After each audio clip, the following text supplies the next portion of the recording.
한 음악회에서 연주자들이 우리나라의 그 송어로 알려진 슈베르트의 그 송어 연주를 했습니다. 어느 팬이 감동을 받고 송어 10마리를 선물로 지휘자에게 보냈습니다. 이 팬에게 지휘자가 감사 편지를 보냅니다. 편지 말미에 다음 연주에 꼭 초대를 하겠습니다. 그리고 다음에는 제가 하이든의 황소를 연주하게 될 것입니다. 라고 얘기를 했다는 겁니다. 언제나 그렇죠. 내가 감사할 일은 무엇인가를 생각하는 사람이 있고 내가 받을 것이 무엇인가를 생각하는 사람들이 있습니다. 감사와 불평은 씨앗과도 같습니다. 불평을 심으면 불평을 거두고 감사를 심으면 감사를 거둡니다. 그래서 요한복음 10장 10절 말씀해 보니까 내가 온 것은 양으로 생명을 얻게 하고 더 풍성히 얻게 하려는 것이라 그랬습니다. 즉 영혼의 풍년을 주시기 위해서 예수님이 오셨다는 얘기입니다. 이 땅을 살아가면서 신앙생활에 영혼의 풍년을 원한다면, 풍년 인생이 되기를 원한다면 감사의 씨앗, 기쁨의 씨앗, 은혜의 씨앗, 행복의 씨앗을 많이 심어야 합니다. 심는 법, 농사법을 잘 배워야 한다는 얘기입니다. 고도의 한 가게에 행복을 파는 집이 있었습니다. 사람들이 행복을 사기 위해서 찾아오면 가게 주인이 그렇게 말을 합니다. 행복은 완제품을 팔 수가 없어서 당신이 씨앗을 사서 심어야 됩니다. 가꾸어야 됩니다. 이 씨앗의 이름은 감사입니다. 오늘 설교 제목이 풍년인생인데요. 오늘 본문 가운데 예수님께서 들려주신 이 천국 비유 가운데 씨 뿌리는 비유입니다. 아마 수십 번, 수백 번 읽고 들었지 않나 이 생각이 되는 말씀입니다만은, 그러나 어제 들었던 말씀이라도 오늘 들을 때 새로운 말씀이 되고 그 말씀이 내게 주시는 말씀이 되면 그것이 역사가 일어나고 능력이 나타나고 권세가 있게 되는 겁니다. 오늘도 말씀이 나의 말씀으로 받아 하나님의 역사를 이루어나가는 믿음의 사람들이 다 되시기를 우리 주님의 이름으로 축복합니다. 오늘 본문 가운데 예수님께서 들려주신 천국 비유 가운데 한 농부가 씨를 뿌리는데 어떤 씨앗은 길가에 떨어집니다. 어떤 씨앗은 돌짝밭에 떨어집니다. 어떤 씨앗은 가시떨기에 떨어졌다.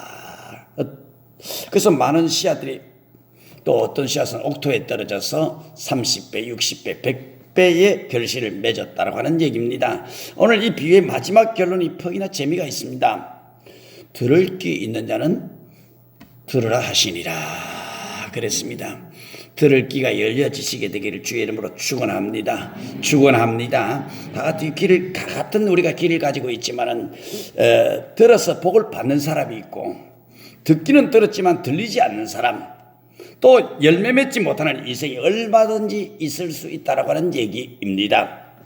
두 번째로 이 길밭 돌짝밭을 보겠습니다. 마가복음의 설명에 의하면 여기에 길가에 떨어졌다라고 하는 뜻이 무엇일까요? 말씀을 듣고 깨닫지 못할 때 악한 자가 뿌려진 이 씨앗을 다 주워 먹어버렸다는 얘기입니다. 돌짝밭이라고 하는 것은 처음엔 기쁨으로 말씀을 받습니다. 우리가 말씀을 주어질 때 아멘 할렐루야 오늘 은혜 받았습니다. 기쁨으로 말씀을 받습니다. 근데 그 씨앗이 뿌리를 내리지 못해서 말라버리는 밭도 있다 그 얘기입니다. 산들바람만한 환란이 불러지기도 하고 폭풍 같은 핍박에 넘어지는 사람도 있습니다. 가시떨기가 뭡니까? 본문의 설명에 하면 세상의 염려, 가시, 물질의 문제가 엉겅퀴가 되어서 유혹에 찔레가시가 되어서 감사를 삼키고 기쁨을 빼앗아간다. 말씀에 짓눌려서 자라지 못하게 하는 인생도 있다는 겁니다. 그래서 좋은 땅에 떨어진 씨앗은 생명의 씨앗을 받아가지고 잘 뿌려져가지고 잘 가꾸어서 영혼의 풍년을 맺는 사람들 30배, 60배, 100배의 결실을 맺는다라고 하는 얘기입니다. 요즘 은행이자가 얼마 되는지 정확히 모르겠습니다만 은행이자가 얼마나 되는가요? 한 2% 정도 되는지 모르겠습니다만 사채도 25%를 넘지 못하도록 이제 규정을 해두고 있습니다만 천국 은행에는 3,000%, 또 6,000%, 1만%의 열매를 맺는다라고 말씀합니다. 당장 심어놓고 왜 하나님 내게 복을 주지 않습니까? 라고 이야기하지 말고 심어놓고 기다려야 됩니다. 한 해를 기다려야 되는 겁니다. 첫 번째로 밭은 길바닥 인생입니다. 길은 사람들이 다니는 곳입니다. 옛날에 술에 요즘에는 자동차가 다니는 곳입니다. 여기에 씨앗이 떨어지면 사람들에게 밟히겠지요. 수레바퀴, 자동차 바퀴에 짓눌려 터져버립니다. 어릴 때 이 학교 가는 이 골목 길을 가다 보면 꼬부랑 학교 길을 가다 보면 밥 모퉁이 길이 나 있습니다. 그냥 아이들이 조금 돌아가면 되는데 귀찮아가지고 밭 가운데로 지나가서 그 밭이 그냥 길이 되어버린 경우들이 많이 있습니다. 그 농토에 농부나 일꾼들이나 드나들며 곡식을 가꾸어야 되는데 사람들이 자꾸 그걸로 들락거리니까 그냥 농토가 길이 되어버리고 말았습니다. 우리 영혼에 예수님이 계시고 성령의 비가 내리고 말씀이 들랑거려야 되는데 품을 것, 품지 말아야 될 것 구분하지 않고 들랑거립니다. 무엇을 먹어야 하는지, 무엇을 먹지 말아야 하는지 분별을 하지 못합니다. 좋은 생각, 나쁜 생각을 가려서 해야 되는데 나쁜 생각을 더 많이 합니다. 모든 지킬 만한 것 중에 더욱 내 마음을 지키라라고 잠언 4장 23절에서 그렇게 말씀을 합니다. 내 마음 지킨다라고 하는 게 참 어렵다라고 하는 얘기입니다. 아이들이 다녀서 길이 되어버린 땅은 다시 일구어야 됩니다. 물을 주어야 됩니다. 거름을 주어야 됩니다. 그래야 씨를 뿌릴 수 있는 옥토가 되는 겁니다. 그리고 울타리를 두르고 파수꾼을 세워야 농사를 지을 수 있는 것입니다. 나는 하나님의 자녀다. 예수님의 보혈의 피로 자기 마음과 생각의 울타리를 잘 쳐야 합니다. 마음에 성령의 담비가 촉촉이 적셔져서 있도록 살아가야 됩니다. 말씀과 은혜의 기름을 주어야 좋은 땅이 되는 겁니다. 그냥 좋은 땅이 되는 법은 없습니다. 오늘 본문의 길가에 떨어진 씨앗은 새들이 와서 먹어버렸다라고 했는데 이 새가 뭡니까? 마태는 이것을 악한 자라고 표현을 합니다. 마가와 누가는 새를 사탄이라고 이렇게 단언을 했습니다. 마귀는 우리가 먹을 말씀을 자기가 빼앗아 먹습니다. 그러니까 내가 안 받아 먹으면 마귀가 이것을 빼앗아가 버린다는 얘기입니다. 누가는 거기에 주석을 더 달았습니다. 구원을 얻지 못하도록 방해하는 것이라 라고. 내가 말씀을 먹지 아니하고 토해내면은 땅에만 떨어지는 것이 아니라 마귀가 다 주워 먹는다는 얘기입니다. 내가 받을 은혜, 내가 불평, 원망 토해내면은 마귀가 그것을 주워 먹고 내 영혼의 양식을 다 빼앗아 간다는 얘기입니다. 결국 구원 얻지 못하도록 나를 방해한다고 말하고 있는 것입니다. 은혜 받을 때 은혜 받는다라고 하는 게 참 중요합니다. 여러분, 울 때 울 수 있는 것, 기도할 때 기도할 수 있다는 것, 감사할 때 감사할 수 있다는 것이, 이것이 은혜의 생활입니다. 울고 싶은데 눈물이 안 나오는 거, 참 눈물이 메말라는 거, 이거 참 걱정이 많습니다. 이게 저는 이번 21일 동안 다니엘 기도를 하면서 참 많은 눈물들을 흘렸습니다. 저렇게 인생의 수많은 고난을 겪으면서 저렇게 꿋꿋이 믿음으로 이겨나가는 사람들의 이 신앙 간증을 들으면서 참 많이 눈물을 흘렸습니다. 그래서 제가 제일 앞에 앉아가지고 아무도 못 보게 그냥 눈물을 흘리고 있었단 말이죠. 그러니까 울 때 울 수 있는 인생이 참 복된 인생이고요. 기도할 때 기도할 수 있는 것, 감사할 때 감사할 수 있는 것, 이것이 은혜의 생활입니다. 이게 농사 짓는 법이에요. 두 번째는 돌짝밭 인생입니다. 흙은 얇고 돌멩이로 가득 찬 마음이 있다라고 말합니다. 여기 돌짝밭에 씨앗이 떨어졌다라고 하는 말은 말씀을 들을 때 감동도 받습니다. 눈물도 흘립니다. 근데 인생사, 가정생활, 사회생활, 신앙생활의 고생, 고난, 환난, 핍박을 견디지 못해서 받은 은혜가 말라버리는 것을 말합니다. 대부분 이런 돌짝밭 인생들이 참 많습니다. 말씀을 들을 때는, 예배 드릴 때는 아멘 할렐루야 나의 말씀이네 그러다가 금방 예배당에 문 밖에 나가면서 그냥 다 잊어버리고 맙니다. 시들어버리고 맙니다. 누가복음에는 이 마가의 돌짝밭을 바위라고 표현을 하고 있습니다. 바위에 씨앗이 떨어졌다고요? 움푹 패인 이 바위에 흙이 조금 쌓여 있습니다. 여기 씨앗이 떨어진데 뿌리를 내리는 듯 싶더니 아침에 햇빛이 딱 비치니까 바싹 말라버리고 마는 겁니다. 바위 위에 있다라고 하는 것은 말씀을 들을 때에 기쁨으로 받습니다. 뿌리가 없어서 잠깐 믿다가 시련을 당할 때 배반하는 자요라고 누가복음 8장 13절에서 그렇게 말씀을 합니다. 아예 이제 아멘도 안 하거든요. 왜냐하면 은혜 받는 폼 잡았다가 나갈 때 인상 쓰고 나가면 이게 문제가 될 것 같으니까 아예 이제 아멘도 안 합니다. 이게 은혜 받은 사람들의 얼굴은 기쁨이 넘쳐야 돼요. 기뻐져야 돼요. 그래서 주님 만나면 내 인생에 기쁨이 샘솟게 되어 있습니다. 복음 찬송 가운데도 그런 거 있잖아요. 주님을 만나면 내 얼굴이 환해요라고 하는 이 복음 찬송이 있지 않습니까? 그런데 주님 만났다라고 말은 하는데 인생이 어둡습니다. 얼굴이 우울합니다. 주님 만나 기쁨의 삶이 넘쳐나게 되기를 주님의 이름으로 축원합니다. 그래, 바위에 있다는 것은 말씀을 들을 때 기쁨으로 받습니다. 뿌리가 없어가지고 잠깐 믿다가 시련을 당할 때 배반하는 자요라고 그랬습니다. 주님은 절대 나를 떠난 적이 없습니다. 한 번도 나를 배반한 적이 없습니다. 근데 우리는 수시로 배반하고 주님을 버리고 주님을 모른다고 그냥 부인해버리고 맙니다. 누가복음 8장 13절에 신앙생활을 시작을 했습니다. 교회 다니기 시작을 했습니다. 시련이 있습니다. 어려움이 있습니다. 신앙적인 여러 어려움도 있지만은 가정사에 어려움이 생깁니다. 자녀들의 문제가 생깁니다. 그래서 교회를 떠나고 시험 들어서 넘어지고 배반자가 되는 사람들, 이 사람들이 바위 돌멩이로 농사 짓는 사람들이라고 이야기를 하고 있는 것입니다. 여러분, 농사 지어 보셨습니까? 논에서 잘 자라는 곡식이 있어요. 벼는 논에다가 심는 겁니다. 황토흙에서 잘 자라는 콩이 있습니다. 모래밭에도 메밀은 농사가 됩니다. 그러나 돌밭, 바위에는 농사를 지을 수가 없습니다. 돌짝밭을 일구다가 농부의 발이 찢어지기도 합니다. 호매질, 괭이질을 하다가 농기구가 망가지기도 합니다. 우리 성도들 중에는요, 교회 생활하다가 시험 드는 사람이 의외로 많습니다. 그런 사람들 많더라고요. 그냥 이제 교회 방학해버리겠어요. 목사님 이제 졸업해버리겠어요. 누구 손해예요? 누구 손해인지도 모르고 앉았어요, 그냥. 졸업하고 방학해봐야 결국은 내가 돌짝밭에 심은 씨앗밖에 되지 않으니까 결국 햇빛만 나면 넘어지는 거예요. 앞장서 봉사하는 사람을 자꾸 찌릅니다. 교회 발을 자꾸 찌릅니다. 회개하지 못한 심령은 이곳저곳에서 괭이와 돌에 부딪히는 잡음을 내기도 합니다. 예배 시간 여러 집회에서 여러 수련의 장소에서 똑같이 은혜를 받습니다. 그러나 은혜가 한 달, 두 달 가지 못해서 또 시들시들가고 말라가 버리고 맙니다. 넘어져서 시험 들고 신음하는 소리를 냅니다. 자식으로 인한 조그만한 시련, 부부간의 조그만한 고통과 핍박이 있으면 넘어졌다 일어났다 반복하는 사람들이 있더라는 얘기입니다. 도무지 한마디로 말하면 깊이가 없는 신앙, 인격과 신앙, 이것이 돌짝밭이라고 성경은 그렇게 해석을 하고 있습니다. 1년이 지나도 2년이 지나도 10년이 지나도 변덕이 없는 인격 신앙생활, 참 이게 옥토가 아니겠습니까?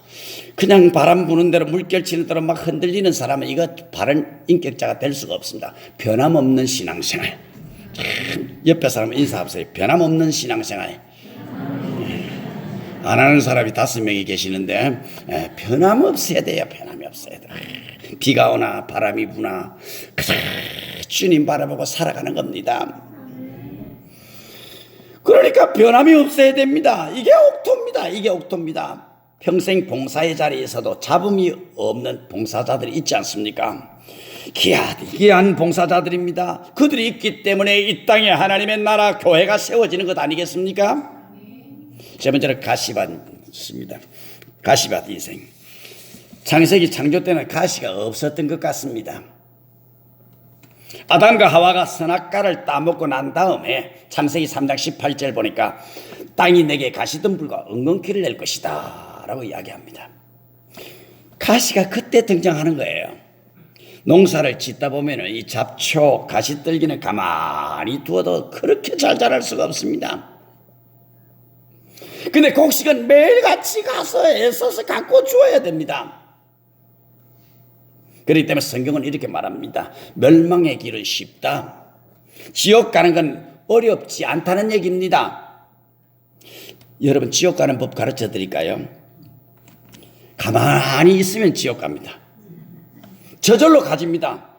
요즘처럼 참 신앙생활 하기 참 편하지 않습니까? 오후 예배도 안 드리지요. 봉사도 안 하지요. 전도도 하라 말 안 하지요. 기도하라 말 안 하지요. 아무것도 하지 않습니다. 그러면 이렇게 하면 본전이라도 된다고요? 아니요. 밭에 가만히 두면 잡초만 무성해지게 되면 곡식 다 죽어버리고 맙니다. 본전 안 됩니다. 아무것도 안 하면 퇴보가 되게 되어 있습니다. 사람은. 우리 한국 교회가 지금 완전히 위기에 봉착했다고 저는 그렇게 진단을 해봅니다. 아무것도 하지 않으니까요. 그 돈 마지못해서 주일 예배 1시간 드리고 가면 그냥 벌써 끝 아닙니까? 이게 신앙이 잘할 것 같습니까? 국가가 그렇게 교묘하게 합니다. 속으로 모이지 말아라. 밥 먹지 말아라. 식당에 가서 밥 먹는 게 괜찮은데 교회에서 밥 먹으면 안 된다는 거예요. 참 희한한 법을 다 만들어 놓는 거예요. 그거. 가만히 헌신 못하게 만들면 성도들은 다 말라가게 돼 있습니다. 근데 천국 가는 것은 애써 갖고 와야 됩니다. 힘쓰고 애씀이 있어야 됩니다. 해방 이후에 우리나라 산들이 모두 벌거숭이였거든요. 다 뭐 산에서 나무를 잘라다가 떼고 불 떼버렸으니까 벌거숭이 산들밖에 없었습니다. 그래서 독일 산림학자가 번식이 강한 가시나무를 권장해서 심었습니다. 그래서 산이 푸른 산이 되긴 됐는데 나중에 이 가시나무를 지어가는데 심는 것보다 훨씬 어렵다는 겁니다. 이게 악입니다. 잡초는 가시 떨기는 번식력이 강합니다. 우리 마음밭은요 매일매일 가꾸지 않으면 어떻게 됩니까? 가시밭이 되고 맙니다. 기도로, 말씀으로, 봉사로, 전도로, 헌신으로 가꾸어 나가야 돼요. 안 되면 잡초밭이 가시밭이 되고 만나니까요. 내 성품, 내 신앙, 내 언어 이거 다듬지 않으면 하루아침에 초란 인생이 되고 맙니다. 땅에는 언제나 일정량의 영양분이 있을 뿐입니다. 사람들의 심령에도 일정량의 에너지가 있습니다. 가시가 다 먹어치우면 곡식은 자라지 못하게 됩니다. 꼭 기억하셔야 됩니다. 악한 생각, 나쁜 생각, 음란한 생각, 추한 욕심을 품고 나면 선한 생각이 안 들게 되어 있습니다. 생명의 생각, 믿음의 생각이 불가능해집니다. 그래서 생각도 좋은 생각을 가지는 게 참 중요해요. 어떻게 하면 목사님 밥 한 그릇 대접을 할까? 이런 생각. 아멘 안 하는 사람들은 세상 천지 밥 한 그릇 대접 안 하려고 말이지요. 좋은 생각이 필요한 거예요. 오늘 몇 사람이 이제 밥 사겠다고 이제 나설란지는 모르겠습니다만은 여러분 좋은 생각 가지는 게 참 중요합니다. 믿음의 생각 가져야 돼요. 악한 생각을 자꾸 가지게 되면 믿음의 생각이 불가능해지게 되어 있습니다. 오늘 성경 말씀이 말하기를 가시떨기가 무엇입니까? 마가복음 4장 19절이니까 첫째로 세상의 염려라 그랬습니다. 이게 세상 염려 많이 하는 거 이게 가시떨기라 그랬어요. 두 번째로 재물의 유혹이라 그랬어요. 그 다음에 세 번째로 욕심이라 그랬어요. 그 다음에 향락, 이 쾌락, 도함 네 가지를 본문에서 설명을 하고 있습니다. 누가복음 8장 14절, 마가복음 4장 19절에 이 네 가지를 이야기를 하고 있습니다. 이걸 가시떨기라고 이야기를 합니다.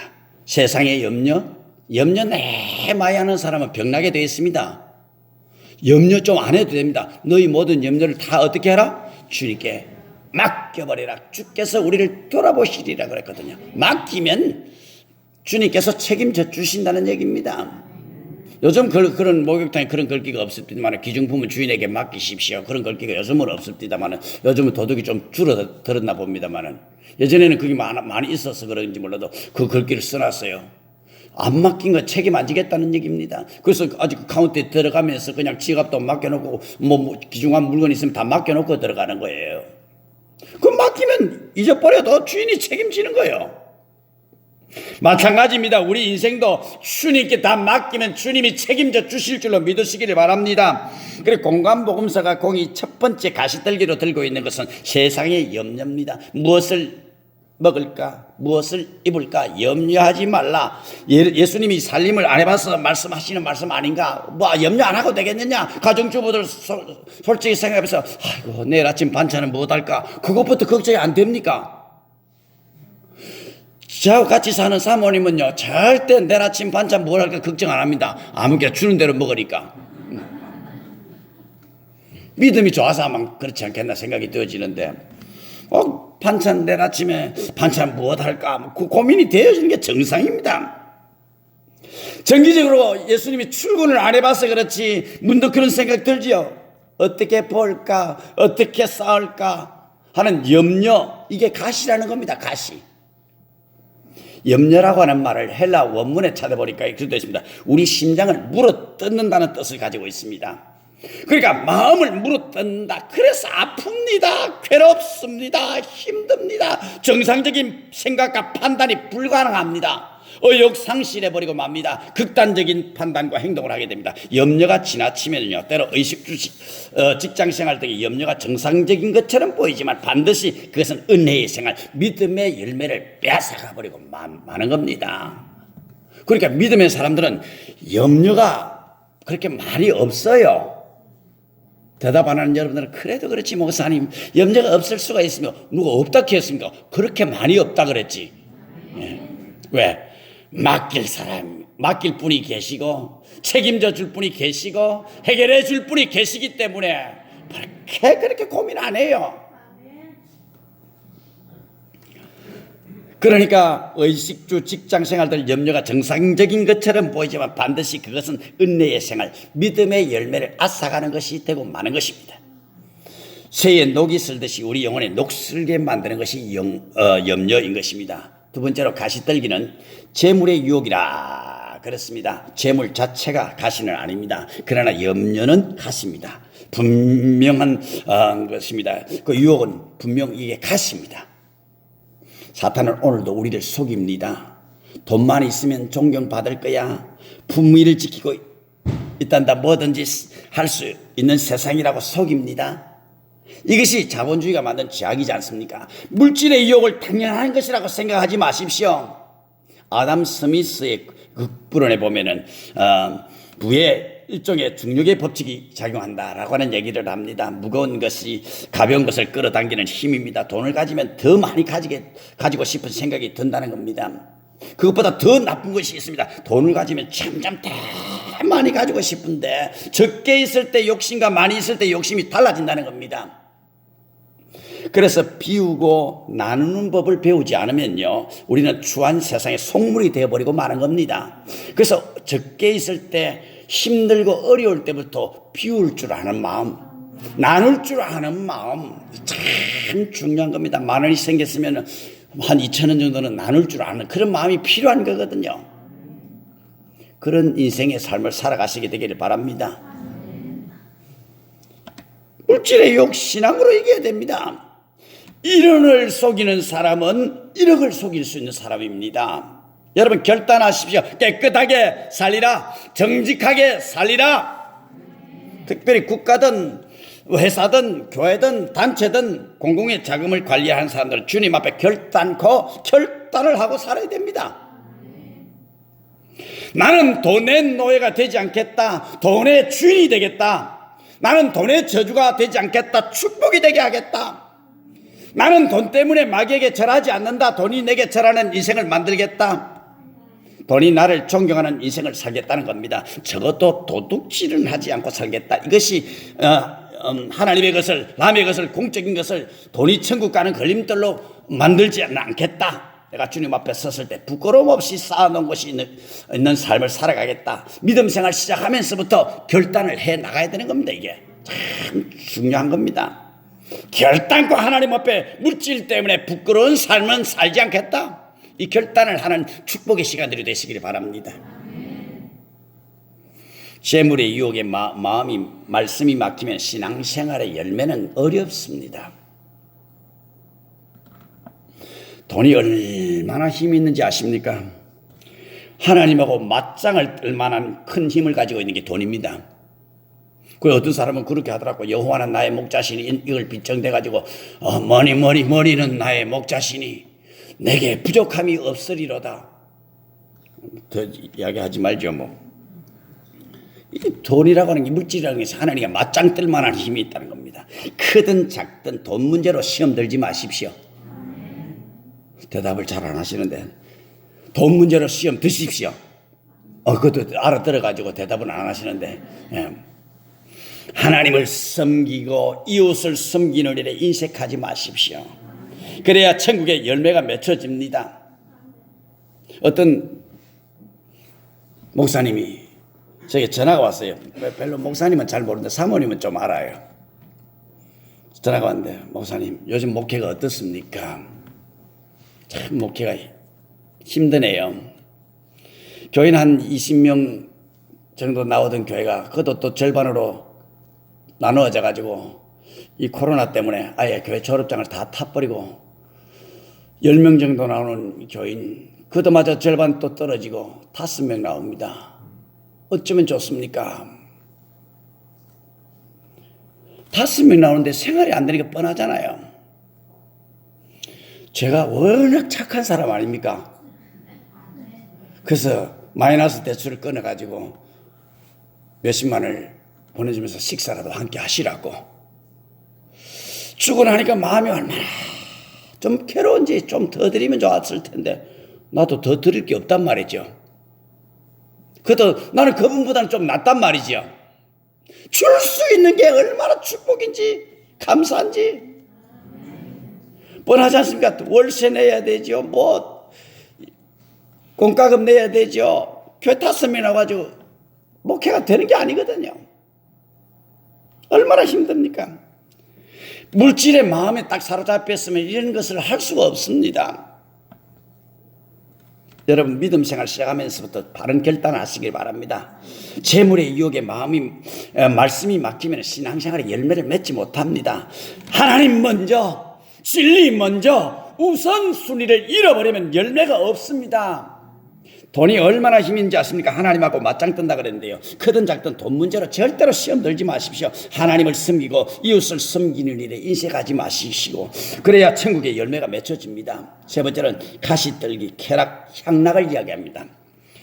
좋은 장소에서 적절한 휴식을 취하는 것을 말하는 게 아닙니다. 그러나 오락은 약과 같은 것이지 양식은 아닙니다. 쾌락이 인생의 목적이 아닙니다. 본문 잘 보십시오. 가시가 자라 기운을 막음으로, 7절에 보니까 가시가 자라서 기운을 막았다. 쾌락 추구가 생기면요, 여러분의 영적인 기운을 막아버립니다. 기도를 막아버립니다. 신앙생활이 게을러집니다. 교회의 봉사 자리를 떠나고 싶어집니다. 쾌락을 위해 돈 쓰는 것은 당연하게 생각하다 보면 그때부터 이웃과 하나님을 섬기는 일은 불가능해지게 되어 있습니다. 나만을 위해서 살게 되는 겁니다. 그렇게 살면서 부끄러움을 모릅니다. 당연한 것이라 생각합니다. 내 것 가지고 내가 사는데 누가 뭐라 그래? 법이야. 하나님을 감옥에 가두지 않지요. 그러나 하나님은 우리에게 그 책임을 묻는 것입니다. 이제 며칠 수능 시험 며칠 안 남았습니다만 12월 3일 수능고사 치른다는데, 여러분 인생 수능고사의 1번 문제를 제가 가르쳐 드릴까요? 항상 먹는 것, 돈에 관한 것이 1번 문제예요. 에덴 동산에서 첫 번째 인생에 던져진 시험 문제가 있습니다. 먹는 문제입니다. 물질 문제입니다. 여자가 그 나무를 본 적 먹음직하고 보암직하고 지혜롭게 할 만큼 탐스럽기도 한 나무이지라 그랬습니다. 평상시에는 그렇게 유혹 없었습니다. 그 봐도 하나님 먹지 마라 그래서 안 봐. 봐도 유혹이 없어. 근데 사탄의 얘기를 딱 듣고 나니까 그런 마음이 딱 생기는 겁니다. 선악과가 보암직하고 먹음직하고 가지고 싶을 만큼 탐스럽게, 이게 시험 문제입니다. 예수님께서 이 땅에 오셔서 당하신 첫 번째 시험 문제가 뭡니까? 명하여 이 돌들로 떡덩이가 되게 하라 라고, 돌을 명하여 떡을 만들어 먹으라. 하나님이 너에게 능력을